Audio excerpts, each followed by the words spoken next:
নামাজ না পড়া জাহান্নামে যাওয়ার 1 নাম্বার কারণ। বলেন কয় নাম্বার কারণ? বলেন বলেন কয় নাম্বার? সবাই বলেন কয় নাম্বার? নামাজ না পড়া জাহান্নামে যাওয়ার 1 নাম্বার কারণ। বাকিগুলো পড়ে। আরে বেনামাজি বুঝেই না যে নামাজ না পড়লে জাহান্নামে যাওয়া লাগবে। কথা কন না কেন? কালু লাম নাকু মিনাল মুসাল্লিন, আমরা মুসল্লি ছিলাম না। একটু ভালো করে বুঝেন, কি ছিলাম না? মুসল্লি। বলেন কি ছিলাম না? আরে সবাই কর না। এখন বলেন মুসল্লি কারে কর? জুমার দিন একদিন নামাজ পড়লে, হ্যাঁ? মুসল্লার সাথে যার বেশি সম্পর্ক, যে মুসল্লার সাথে সম্পর্ক লাগায় বেশি, তার নাম মুসল্লি। কথা কোন ঠিক না বেঠিক? যে তেল বেচে তারে তেলওয়ালা ডাকে, কি ডাকে? এই কলা বেচতে কলাওয়ালা ডাকে, রিক্সা চালায় এলে রিক্সাওয়ালা ডাকে। কথা কোন ঠিক না বেঠিক? তো নামাজ পড়লে তাহলে তো মুসল্লি হবেন। মাঝে মাঝে হাজিরা দেয়া মুসল্লি হওয়া যায় না। কথা কোন ঠিক না বেঠিক?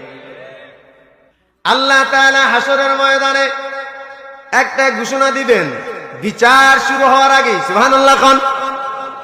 হিসাব কিতাব শুরু হওয়ার আগে আল্লাহ একটা ঘোষণা দিবে, এ আমার পরিবারের লোকগুলো কোথায়? সুবহানাল্লাহ কোন?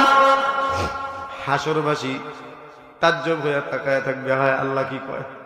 জীবন ভরা শুনলাম মৌলভীর মুখে আল্লাহর পরিবার নাই, মা বাবা নাই, সন্তান নাই, স্ত্রী নাই। ঠিক না বেঠিক বলেন? আল্লাহ নিজে বলেন লাম ইয়ালিদ ওয়া লাম ইউলাদ। ঠিক না বেঠিক বলেন? আমি জন্ম নেই নাই, জন্ম দেও নাই, আমার কেউ নাই। কিন্তু আল্লাহ আজকে কয় তার পরিবারের লোক আছে। আল্লাহ বলবেন আমার পরিবারের লোকগুলো তোমরা আজকে হাসরবাসী থেকে আলাদা হয়ে যাও। আল্লাহু আকবার, জোরে জোরে আল্লাহু আকবার। লজিক্যালি বুঝেন, জমিনের মধ্যে আল্লাহর একটা বাড়ি আছে, আছে না নাই? বাড়িটার নাম কি? জমিনের মধ্যে আল্লাহর একটা বাড়ি আছে। এই আল্লাহ হলো এই বাড়িওয়ালা। এই বাড়ির মধ্যে যারা ঘন ঘন যাতায়াত করে তারা হলো আল্লাহর পরিবার। কথা কয় না? আপনার বাড়িতে যারা মাঝে মাঝে আসে তারা হয় মেহমান, আর যারা বাড়িতে থাকে তারা হলো পরিবার। কথা কয় না? বাড়ির গার্জিয়ান কিন্তু মাঝে মাঝে ধমক মারে, এই ছেলে তোরা তো বাড়িতে কম দেখি, কই থাকস? কথা কন, এই কই যাস? বাড়িতে টাইম মতো পায় না কেন? তাহলে আপনাদের কি মনে হয় আল্লাহর বাড়িতে তার পরিবারের লোক না পাইলে আল্লাহ রাগ হয় না?